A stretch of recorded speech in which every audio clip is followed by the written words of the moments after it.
pra Lu agora.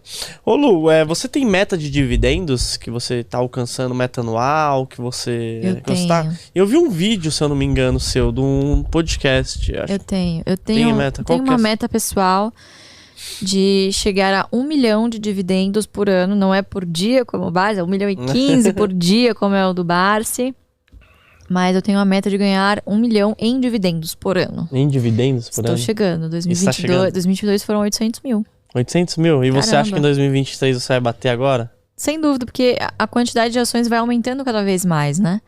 Então, você vai vendo esse efeito bola de neve sempre crescendo, né? Claro que vão haver momentos de crise no meio do caminho, como foi em 2020, que foi um ano de vacas magras para os dividendos, né? Mas, de novo, foi um ano de muita acumulação de ações. E aí, quando o fluxo de dividendos volta, ele volta multiplicado muitas vezes, né? Então, sempre na renda variável não existe linearidade.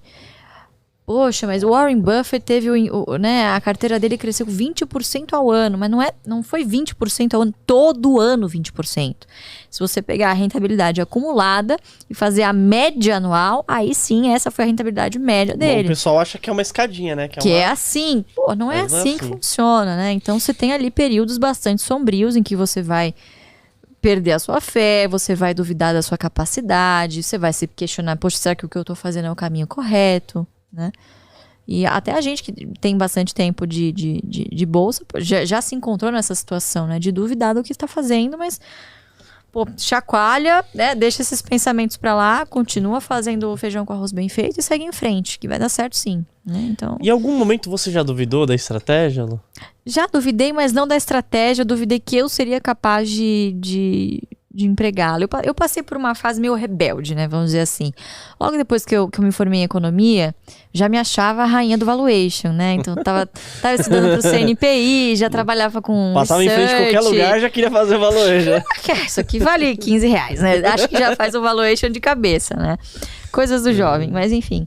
E como analista, eu obviamente como profissional, de uma corretora média, de médio porte, não tinha essa de, tem um analista para cada setor, como ocorre em bancos, enfim, outras casas de research, né? Era uma corretora média, então os 3 analistas que estavam ali tinham que olhar um pouquinho para tudo, né? Então eu não olhava só para o que o meu pai estava olhando, eu tinha que olhar para varejo, eu tinha que olhar para construção civil, outros setores que também são populares na bolsa, que eu precisava saber analisar para dar a informação que o cliente, né, emitiu o relatório que o cliente precisava.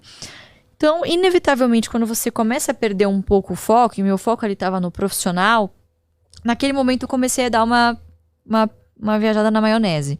Então, eu comecei a enverdar para vou comprar uma BRF, vou comprar uma Embraer, e assim, por motivos inequívocos, sabe, assim, que não tinha nada a ver com a estratégia, sabe? Então, eu duvidei naquele momento, eu tô divagando aqui, eu não tô focada, sabe? E aí é aquele momento de fato que você tem que parar, sentar e falar, o que eu quero? Por que eu tô aqui? O que eu quero fazer? E um divisor de águas pra mim foi quando eu deixei de ser analista CNPI, porque eu percebi uma coisa, eu dava o caminho das pedras para as pessoas enriquecerem, que é o que eu acredito através do investimento, e eu não podia fazer pra mim. Porque o analista precisa seguir diversas regras de compliance, de APMEC, enfim, não pode negociar X dias antes, X dias depois. Então eu não podia negociar as boas empresas que eu recomendava em carteira. Isso era muito frustrante pra mim. E casou bem com o nascimento do AGF, enfim. Então eu falei, pra mim foi um divisor de águas bem grande. E foi ali que, a minha carteira decolou, quando eu realmente dei o foco, né? Que é o PDP, que a gente fala, prioridade, disciplina e paciência.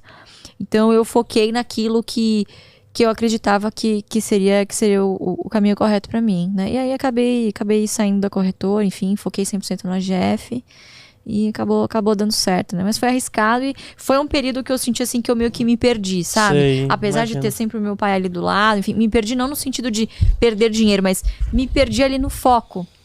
E ele já deu algum puxão de orelha em você, Luiz? Olha, ele sempre foi, assim, uma pessoa muito... de não dar muitas opiniões, só quando ele é questionado, sabe? Então, pai, o que você acha disso aqui? Olha, eu não falo... Ele fala a mesma coisa que ele fala nos podcasts. Eu não falo pros outros o que eles têm que fazer. Eu falo o que eu estou fazendo pra mim. Eu estou comprando tal coisa. Se você acha que BRF é bom, é o seu dinheiro. Ai, você já fica assim, né? Puta que pariu. O que eu faço com esse conselho, né? Choro, sento e choro, né? Então ele sempre foi... tentou me orientar dessa maneira, para que eu tivesse, né, a consciência do que eu tô fazendo com o meu dinheiro, onde que eu tô investindo. Legal. Então, mas às vezes ele dava uns puxão de orelha assim. Esse setor aí, presta atenção, que você tá fazendo isso, tem coisas baratas em energia, coisas baratas em bancos. Aí, tipo, você para pra pensar, você fala, não é que é verdade? Eu Não é que é verdade, por que deveria estar recebendo um monte de dividendo, tô com essa papel aqui travado então, aqui na minha carteira. Mas é importante, às vezes, a gente passar por esse tipo de situação. Sentimento, né? Que você sente também o que as outras pessoas, né? Exato. As pessoas falam, pô, é filha do Barsi, nunca errou, né? Papai tá ali, qualquer coisa que ela fizesse, perder dinheiro, papai... Não, nunca tive isso. Meu pai sempre falou, ó, se você perder dinheiro na bolsa, é o seu dinheiro. O meu dinheiro, quem é bilionário sou eu. Então, quem é bilionário é o Barsi, não sou eu. Graças a Deus ele tá vivo e vai continuar vivo aí por muitos anos ainda, dando alegria aqui pra nós, né? Então, sempre tive essa consciência de que o tamanho da operação é aquilo que eu consigo suportar. O meu pai não é a minha garantia de que ele, né? De que se algo ruim acontecer, ele vai estar lá para me garantir. Então é importante passar por essa aprovação, né? E o mercado é interessante porque ser filha do Barsi para o mercado não quer dizer nada. Né? O mercado não está interessado nisso. O mercado quer ganhar dinheiro, né? Então, o que importa é se você vai ter lucro ou não. Para se você é filha do Barsi, né? Então você precisa ter competência. E para isso você precisa vivenciar o mercado, você precisa investir. Então, acho que ter vivenciado esse mundo de corretora, de ser profissional de análise, né? Me deu uma bagagem bastante importante para eu ter a robustez como investidora, me descobrir nessa jornada de investidora, né? Então, não tem os mesmos papéis que o Barsi tem na carteira e a gente tem a mesma estratégia. Olha que legal, né? Também não tem as mesmas do Fábio, as mesmas do Felipe. Cada um faz a sua própria análise e dá certo. E acaba dando certo de todas as maneiras, E né? dá certo, exatamente.